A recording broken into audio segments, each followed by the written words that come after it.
1995 Chevy k3500 6.5 liter turbo diesel. Had a lot of troubles with this last winter. Had a head gasket go out.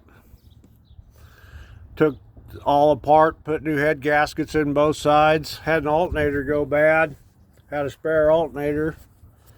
Have these old interstate batteries, they're 5 years old. Been sitting here all winter.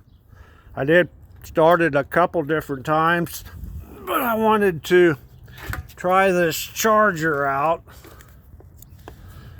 Plug it in here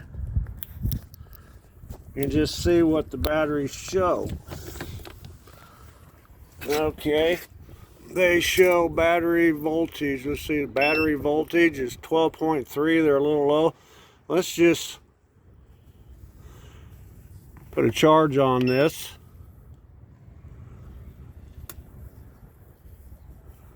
It does show they're pretty much charged though. I mean, these old lead acid batteries, they're always going to be down a few. But anyway, I did hook jumper cables up. I took my negative posts off of both of them and just let this charge a while and see what it does. 1995 Chevy k3500 6.5 liter turbo diesel.